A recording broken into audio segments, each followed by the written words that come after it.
ونشهد أن سيدنا وحبيبنا ومولانا محمدا عبده ورسوله الذي أرسله بالحق بشيرا ونذيرا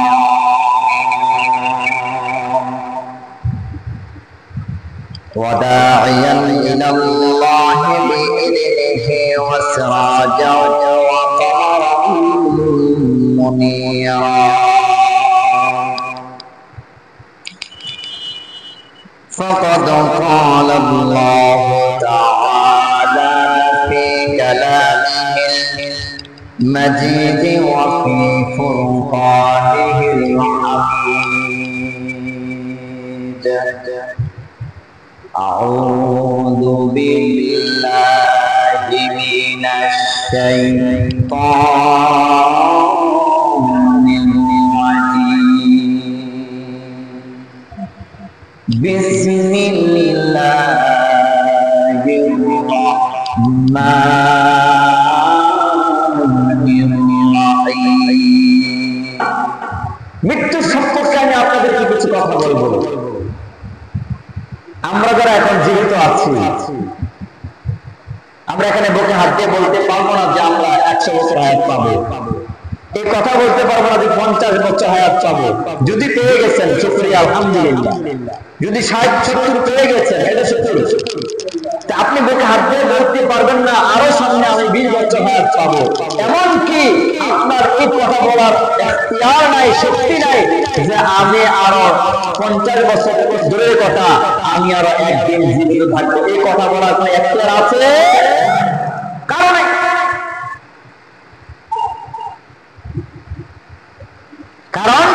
নাই। কেন?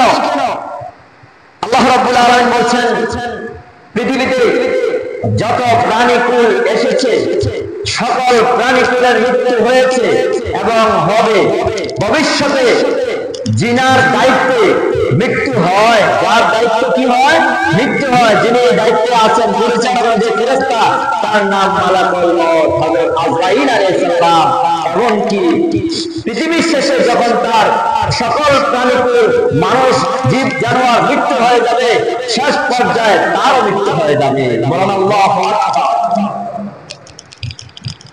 মৃত্যু সম্পর্কে আল্লাহ রাব্বুল আলামিন সুন্দর করে কথা বলেছেন, আইনামা তাকুনু ইউদরিকুমুল মাউত ওয়ালাউ কুনতুম ফি বুরুজিম মুশাইয়াদা। তুমি যেখানে থাকো না কেন, যে অবস্থায় থাকো না কেন, যে স্থানে থাকো না কেন, তোমার সামনে কিন্তু মৃত্যু অনিবার্য। পলায়ন করতে পারবে না, মৃত্যু থেকে পলায়ন করতে পারবে না, বরং তোমাকে আঁকড়া ধরবে। সূরা জুমার আয়াতের মধ্যে আল্লাহ পাক বলেছেন, কুল ইন্নাল মাউতাল্লাযী তাফিরুনা মিনহু ফাইন্নাহু মুলাকীকুম। তোমার সঙ্গে মৃত্যুর সাক্ষাৎ করে মোলাকাত করবে, তোমার সঙ্গে মৃত্যু সাক্ষাৎ করবে, মোলাকাত করবে। এই মৃত্যু থেকে কেউ বাঁচতে পারবে না। আবার আমরা মানুষ মারা গেলে পরে ইন্না লিল্লাহি ওয়া ইন্না ইলাইহি রাজিউন। আপনি পৃথিবীতে থাকবেন কিভাবে? আল্লাহ তো বলেছেন ইন্না লিল্লাহি ওয়া ইন্না ইলাইহি রাজিউন। আমরা আপনার জন্য, নিশ্চয়ই আমরা আপনার জন্য আবার আপনার কাছে ফিরে যেতে হবে। কার কাছে যেতে হবে? আল্লাহর কাছে। বলেন না আমরা কার জন্য? আপনার জন্য। আমরা বলতেছি ইন্না লিল্লাহি ওয়া ইন্না ইলাইহি রাজিউন। আল্লাহ আমরা আপনার জন্য, আল্লাহ আমরা আপনার জন্য। আবার দিন শেষে আপনি যখন ডাক দিবেন ফেরেশতার মাধ্যমে, মালাকুল মউত যখন আমার বাড়ির সামনে আসবে, তখন আমি আবার আপনার কাছে ফিরে যেতে হবে। এই পৃথিবী থাকার জায়গা না। কত রাজা বাদশা ছিল, কত প্রেসিডেন্ট ছিল, এই পৃথিবীতে কত দাপটশালী লোক ছিল, কত শক্তিবান লোক ছিল। ফেরাউন ছিল কি ছিল না? হামান ছিল কি ছিল না? আবু জাহেল, আবু লাহাব, উতবা, সাইবা ছিল কি ছিল না? বলেন। এই পৃথিবীতে বড় বড় বাদশা ছিল, বড় বড় ক্ষমতাবান ছিল, তারা কেউ আজ পৃথিবীতে নাই। আমরা যারা এখন আছি, আমরাও এমন কোন গান্তি দিতে পারবো না যে আমরা এই পৃথিবী ছেড়ে যাব না। এটা থাকার জায়গা নয়, এখানে থাকতে পারবো না, কারণ এটা থাকার জায়গা নয়। এখান থেকে তোমাকে প্রত্যাবর্তন করা লাগবে, এখান থেকে তোমাকে প্রত্যাবর্তন করা লাগবে, যাওয়া লাগবেই, আসবে। এবার তুমি যদি মনে করো আমি পাড়ের নিচে লুকিয়ে থাকবো, আমাকে কেউ দেখতে পারবে না,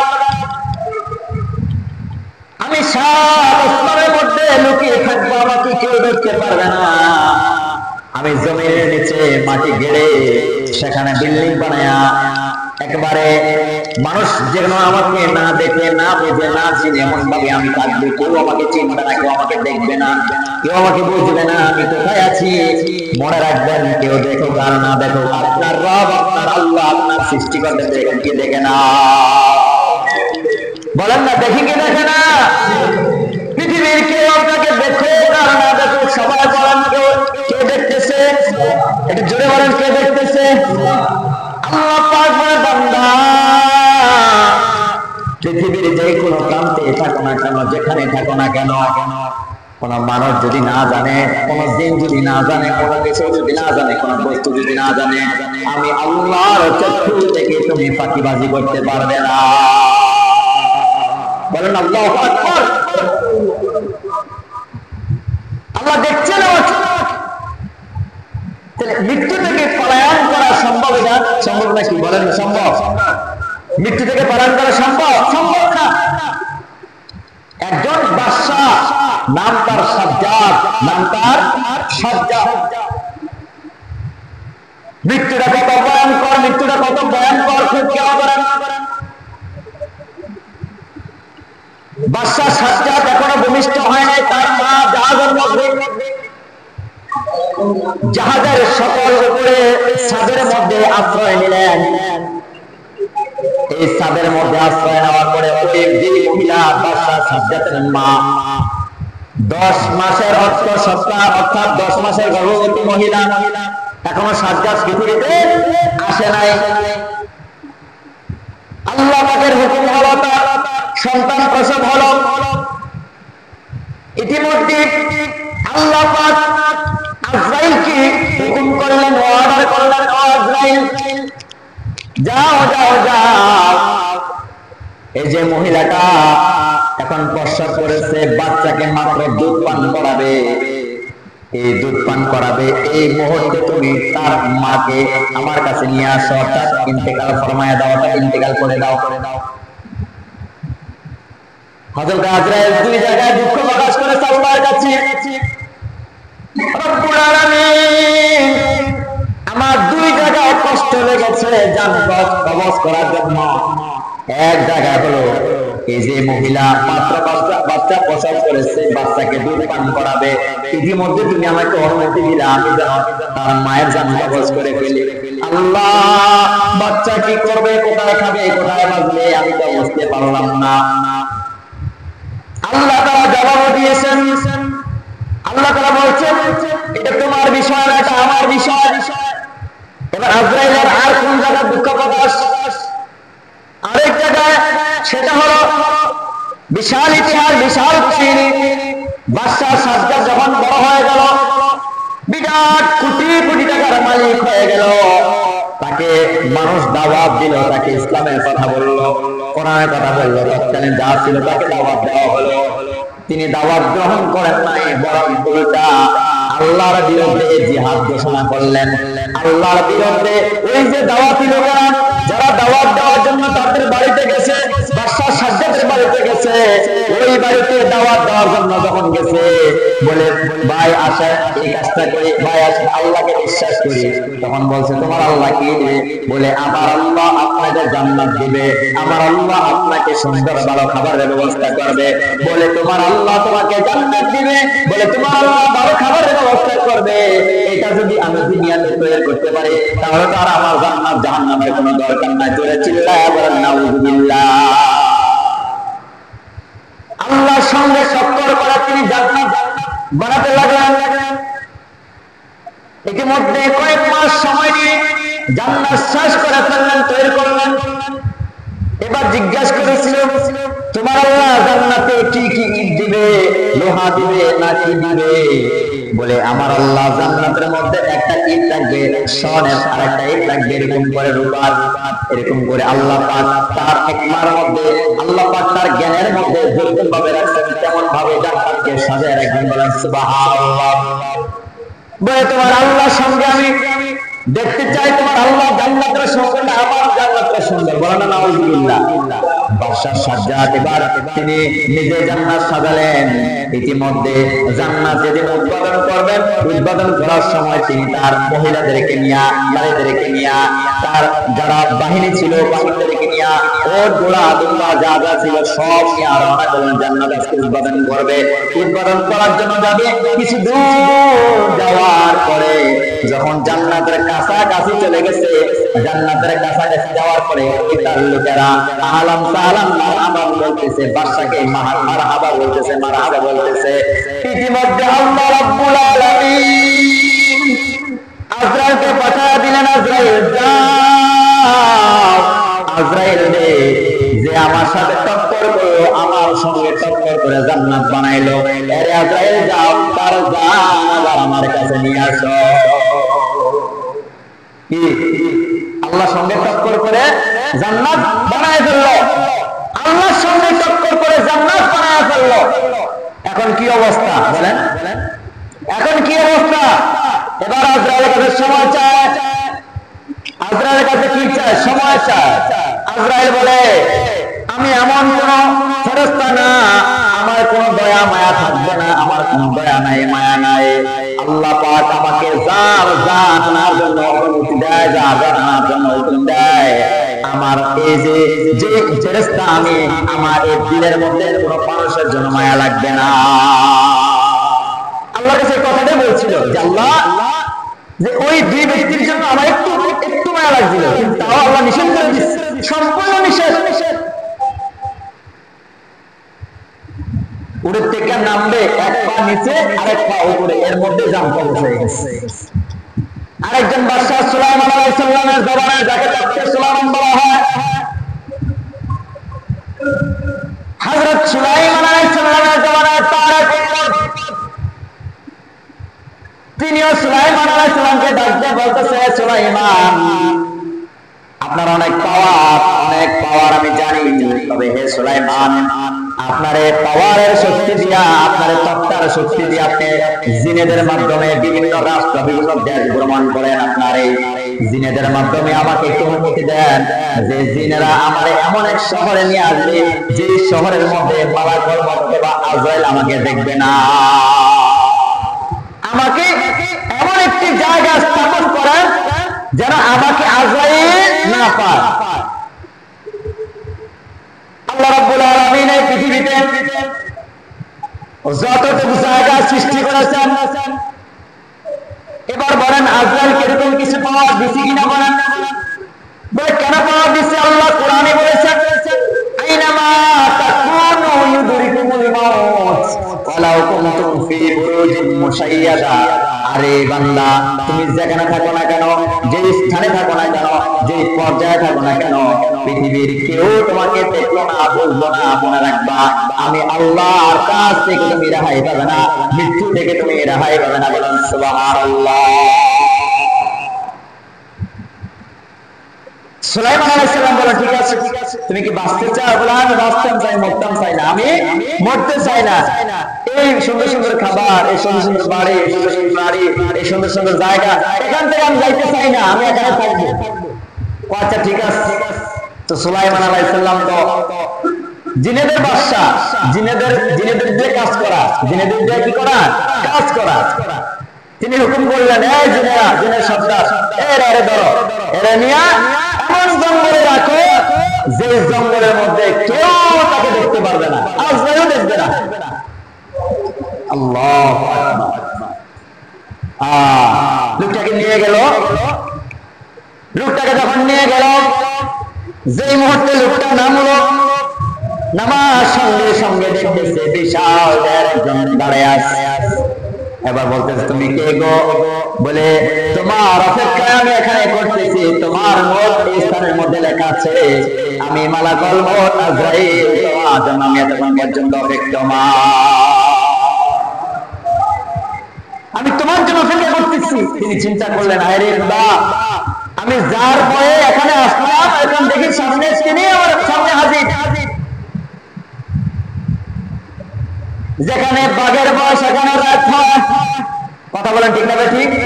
যেখানে বাঘের ভয় সেখানে রাত হয়। আমার ভাইরা, এই পৃথিবীতে কোনো মানুষ, রাজা বাদশা যারা আছে, কেউ টিকতে পারে নাই, বাহাদুরি করে টিকতে পারে নাই।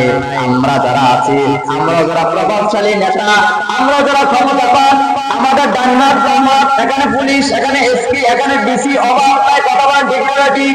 আমার হাতের ইশারা মানুষ কষ্ট পায়, আমার হাতের ইশারা মানুষের জমি জমা একবারে গায়েব হয়ে যায়।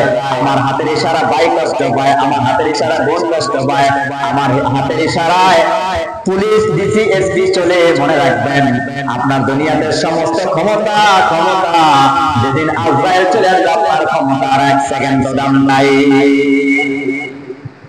মরণ থেকে পালাও তুমি, মরণ তোমায় লহিবে গিরি, যদিও সেটা আকাশ পথে বানাও তুমি সিঁড়ি। মরণ থেকে পালান, কেউ করতে পারবে না, কেউ করতে পারবে না, কি বলেন? কেউ করতে পারবে না। আর কুল্লু নাফসিন যায়িকাতুল মাউত, আল্লাহ তাআলার কথাই এটা। এখন আপনারা বাঁচবেন কিভাবে বলেন? আর কিছু মানুষ মনে করে যে এটা এই দুনিয়া আমার শেষ দুনিয়া, শুধু মরি না কেন, মরলে আমার শেষ দুনিয়া না। এটা হচ্ছে একটা প্রত্যাবর্তন। আমরা যে মাটি যে মানুষকে দিই, আমরা কি পড়ি বলেন, কি পড়ি? মিনহা খালাকনাকুম ওয়া ফিহা নুঈদুকুম ওয়া মিনহা নুখরিজুকুম তারাতান উখরা। সবাই পড়েন, মিনহা খালাকনাকুম ওয়া ফিহা নুঈদুকুম ওয়া মিনহা নুখরিজুকুম তারাতান উখরা। মাটি থেকে আমাদেরকে আল্লাহ পাক সৃষ্টি করেছেন, আবার সেই মাটির ভিতরে আমাদেরকে যেতে হবে, আবার সেই মাটি থেকে আল্লাহ পাক আমাদেরকে আবার জীবিত করবেন। সুবহানাল্লাহ, মাটি থেকে আবার জীবিত হবেন। কি আপনি কি মনে করছেন মরলে আমার শেষ? না, এটা শুরু। কবরের বাপটা এটা শুরু। খবরদার, এই দুনিয়াতে থাকতে আমরা কত ভাই বেনামাজি, কত ভাই বেরোজগারি, কত বোন বেপরোয়া চলাচলি করি, কত মা বাবা ভাই বোনের খেদমত করে না, কত মানুষ অশ্লীল ভাই আমাদের চলতেছে, কত মানুষ অন্যায় জুলুম নির্যাতন করতেছে। তারা ইন্তেকালের পরে কি জবাব দিবে বলেন? আরে ইন্তেকাল তো দূরের কথা, ইন্তেকাল তো দূরে, ইন্তেকালের আগে আপনি যখন প্রত্যাবর্তন করবেন, মওত আপনার সামনে আসবে, মরণ। এখানে কোরআনে আসছে স্পষ্ট কথা, যে ব্যক্তি ইন্তেকাল করবে সেই ব্যক্তির যদি ভালো মানুষ হয় সেটা ভিন্ন ব্যাপার, আর যদি খারাপ মানুষ হয়, বদকার হয়, আরে তার সামনে এই আমলনামাগুলি দেখানো হবে। বস্ত্রতে খারাপ স্রোতে একজন যুবক আসবে, যে যুবকের গায়ে গরম দুর্গন্ধ থাকবে, যত বিশ্রী দুর্গন্ধ থাকতে পারে, যত বিশ্রী চেহারা থাকতে পারে, এমন বিশ্রী দুর্গন্ধওয়ালা লোক আপনার সামনে আসবে। আসার পরে আপনার এই যে আমলনামা দেখাবে, আপনি তার চেহারা দেখে, তার অঙ্গ ভঙ্গিমা দেখে আপনি ভয় পাবেন, আর সেই ভয়ে চক্ষুগুলি উল্টে যাবে। ক্ষমতাবানেরা, দাপটশালীরা, আপনার ক্ষমতার বয়ে, আপনার দাপটের বয়ে মানুষ পলায়ন করছে, আর আজকে এমন এক সময় আসছে, আপনার ডানে মানুষ দেখবেন, বামে মানুষ দেখবেন, নেতা নেত্রী দেখবেন, ছেলে মেয়ে দেখবেন, কিন্তু যখন ওই শুরুতে যুবক আসবে আপনার তখন ক্ষমতা সেকেন্ডের মধ্যে সব শেষ। কথা কি ভুল বললাম ভাই? চিন্তা করেন, বক্কার লোকের এই অবস্থা হবে, কঠিন অবস্থা হবে। বক্কার লোক রেহাই পাবে না, তার জানটা এমন ভাবে বাইর করবে। কিতাবে এসেছে একটা জীবিত ছাগল থেকে কেউ যদি তার চামড়াটা উঠায় ফেলে কত না কষ্ট হবে। আল্লাহ পাকের হাবিব সাল্লাল্লাহু আলাইহি ওয়াসাল্লাম বলেন, তার চাইতে লক্ষ কোটি গুণ বেশি যন্ত্রণা ওই মানুষের হবে যার বদকার মানুষ থেকে জানটা নেওয়ার সময়। বদকার মানুষের জান নেওয়ার সময় যদি চামড়া উড়াইলে যেমন কষ্ট লাগবে, তার থেকে হাজার কোটি গুণ বেশি যন্ত্রণা হবে তার জানটা নেওয়ার সময়। আল্লাহু আকবার, চিন্তা করেন। আর পাশাপাশি যারা নেককার যারা আল্লাহওয়ালা, যারা পাঁচ ওয়াক্ত নামাজ পড়েছে, যারা রাসূলের সুন্নাহ অনুযায়ী জীবন যাপন করেছে, সামাজিক জীবন, রাষ্ট্রীয় জীবন, রাজনৈতিক জীবন সবটাকে রাসূলের আদর্শ মোতাবেক চলাফেরা করেছে, আল্লাহর আইন হুকুম বিধান মতো চলাফেরা করেছে, ওই ব্যক্তিটা যখন তার ইন্তেকাল হবে, হাদিসের মধ্যে আসছে, কিতাবে আসছে এবং কোরআন শরীফ আল্লাহ পাক দিয়েছেন যে ওই ব্যক্তিটার সামনে যখন সূরা হামিমের 30 নম্বর আয়াতে আসছে, আপনারা শুনে দেখবেন। এখানে আসছি যখন আল্লাহর নেককার বান্দা সুন্দর করে তার সামনে মালাকুল মউত আসবে, হাজির হবে, এমন এক যুবক আসবে যে যুবকের হাতে থাকবে একটা রুমাল, ওই রুমালের মধ্যে থাকবে একটা মিশকাত আম্বারের চাইতে গ্রাম ছাড়া বেশি, সুবহানাল্লাহ। তার সামনে নাকে ধরবে, অথবা একটা যুবক দেখবে, এরকম বিভিন্ন রাওয়ায়াতে অনেক কিছু আসছে যে তিনি হাসতে হাসতে তিনি ঘুমায়া যাবে, মুস্কি হাসি দিবে অথবা হাসবে, এরকম জান্নাতের দৃশ্য তার সামনে ধরা হবে। এমন যখন জান্নাতের দৃশ্য তার সামনে ধরা হবে, তিনি এই দৃশ্য দেখতে দেখতে তিনি হাসতে ঘুম দিবে, আর ঘুমের মধ্যে তিনি ইন্তেকাল করবে। তাহলে যারা বদকার তাদের মৃত্যুটা শাস্তির তীব্রতা আরো বেশি, আর যারা নেককার তাদের জন্য আরাম, তাদের জন্য কি আরাম। আবার আল্লাহ পাক বলেন, ইয়া আইয়াতুহান নাফসুল মুতমাইন্নাহ ইরজিই ইলা রাব্বিকি রাদিয়াতাম মারদিয়া ফাদখুলি ফি ইবাদি ওয়াদখুলি জান্নাতি। এমন ভাবে জান্নাতীরা ঘুমায়া থাকবে, কবরের মধ্যে কেউ ডিস্টার্ব করবে না। বলেন সুবহানাল্লাহ। দুলা যেমন করে ঘুমায়া থাকবে, কেমন করে সে ঘুমায়া থাকবে, তাকে কেউ ডিস্টার্ব করবে না। বলেন সুবহানাল্লাহ। আমার ভাইরা, তাহলে কি করতে হবে বলেন আমাদেরকে? বলেন আমাদের কি করতে হবে? ভালো কাজ করতে হবে, নামাজ পড়তে হবে, রোজা রাখতে হবে, পর্দা করতে হবে। মৃত্যুকে হাদিসের মধ্যে আসছে যে বেশি বেশি মৃত্যুকে স্মরণ করা, বেশি বেশি, কমপক্ষে দৈনিক 20 বার মৃত্যুকে স্মরণ করবেন। কমপক্ষে কয়বার? দৈনিক মৃত্যুকে স্মরণ করবেন। আর আরেকটা হাদিসে আসছে, মিশকাতের হাদিস, আল্লাহর হাবিব সাল্লাল্লাহু আলাইহি ওয়াসাল্লাম বলেছেন যে হুব্বুদ দুনিয়া রাসু কুল্লি খাতিয়া, দুনিয়ার মহব্বত সমস্ত গুনাহের মূল। এই দুনিয়ার মহব্বত করতে করতে করতে দুনিয়া শেষ করে ফেলবেন। এই দুনিয়া আপনাকে ধ্বংস করে দিয়েছে, ছেলে মেয়ে স্ত্রী সবাই আপনাকে ধ্বংস করে ফেলছে এই দুনিয়ার মহব্বত করতে করতে। এই জন্য আপনি যখন মৃত্যুকে স্মরণ করবেন, তখন ছেলের মায়া থাকলে ওরকম মায়া থাকবে না যে আল্লাহ চাইতে, আল্লাহ রাসূলের চাইতে মায়া, এরকম থাকবে না। মেয়ের মায়া থাকলো, স্ত্রীর মায়া থাকলো, সাংসারিক মায়া থাকলো, আপনার জায়গা জমিনের মায়া থাকলেও আল্লাহ রাসূল এবং কোরআন হাদিস থেকে বেশি মায়া থাকবে না।